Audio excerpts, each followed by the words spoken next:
The sun had burned the sky white by the time Boone Whitaker rode into Sentinel. Dust rose in slow, deliberate columns from the mare's hooves, each one hanging a moment before the wind took it. The town lay flat against the desert floor like something dropped and forgotten.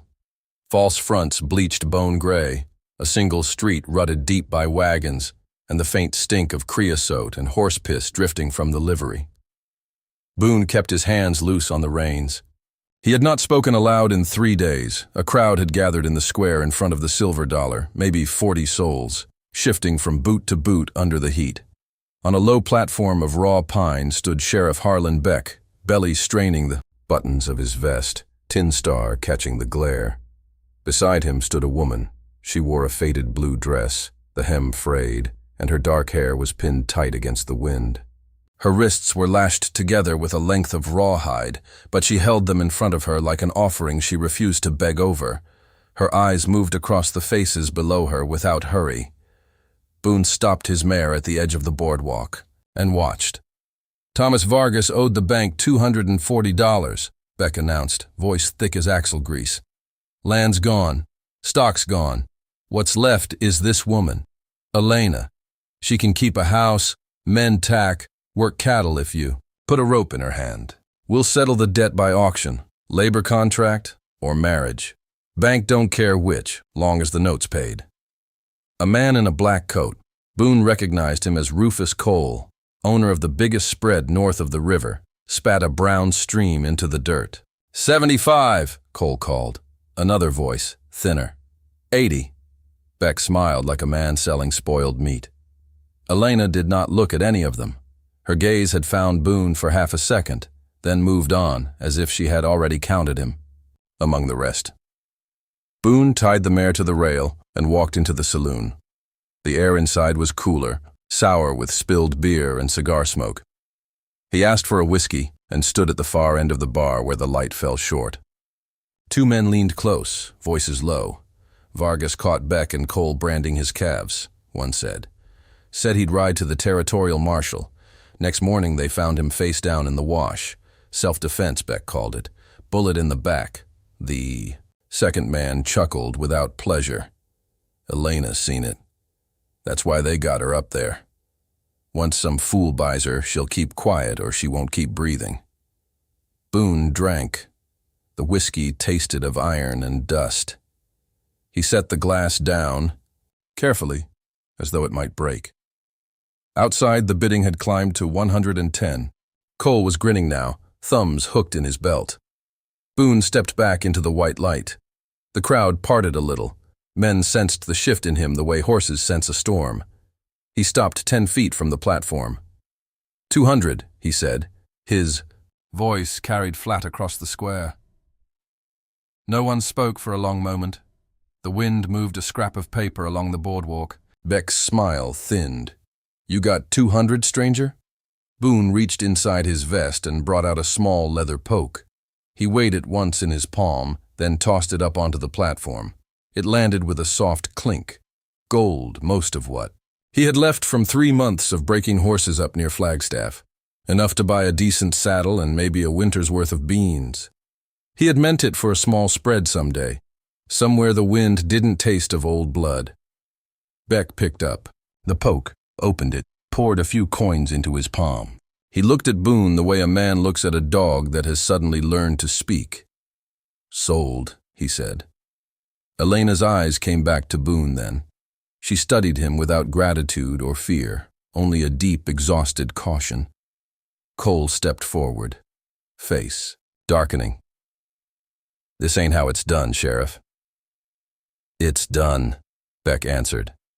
He cut the rawhide from Elena's wrists with a small knife. The marks left red bracelets on her skin. Paperwork inside. You sign? She's yours till the debt's cleared. Boone followed them into the saloon's back room. The air smelled of ink and lamp oil. Beck pushed a sheet of foolscap across the table. Boone read it slowly. It bound Elena to him for labor or marriage, at his choice, until $240 was satisfied. He signed his name in the careful, blocky letters his mother had taught him before the war took her. Beck folded the paper, satisfied, She's your problem now. Outside again, the crowd had thinned. Cole lingered by his horse, watching. Boone turned to Elena. She stood with her hands at her sides, waiting. "You hungry?" he asked. She looked at him a long time. "I ate yesterday." He bought bread and jerked beef from the store and a canteen of water. They walked the horses out of town without speaking. The desert opened wide and empty, sagebrush trembling under the wind. When Sentinel was only a smudge of smoke behind them, Boone reined up in the lee of a low mesa. He handed her the bread. "You're free," he said. Elena tore a piece but did not eat. "Free. I paid the note.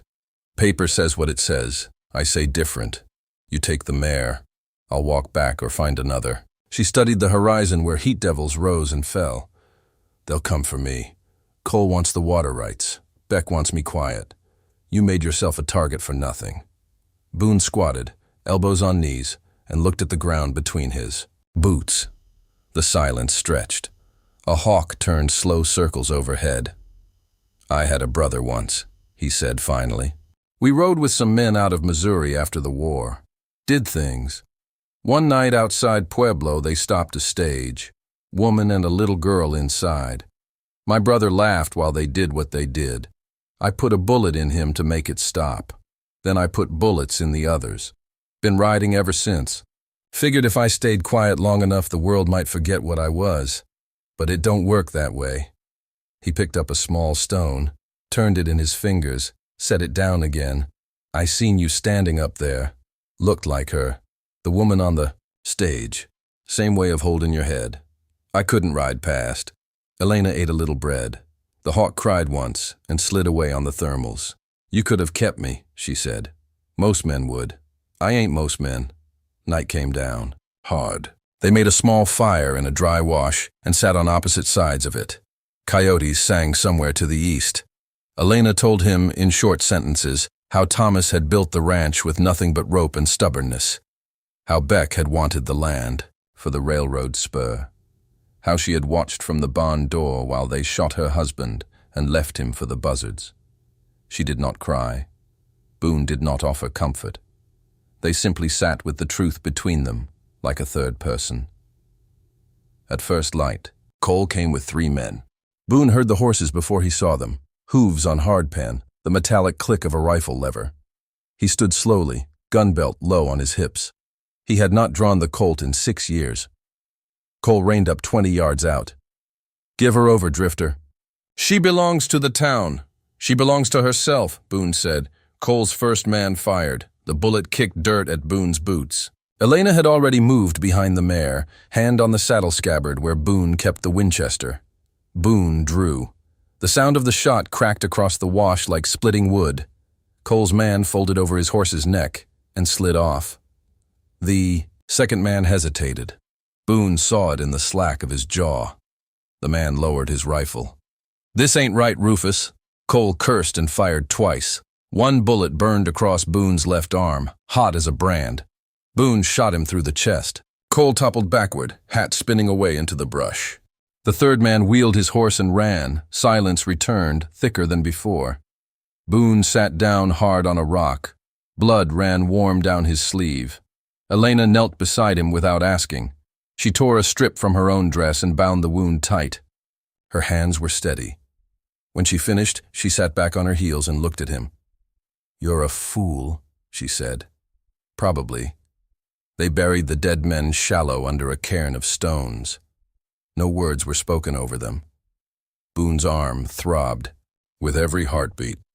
Elena saddled the mare and helped him up. She rode behind him, arms around his waist to keep him steady. They reached the Vargas place by late afternoon. The house was half burned, the corral empty, but the well still ran sweet. Elena built a fire inside the ruined walls and boiled coffee.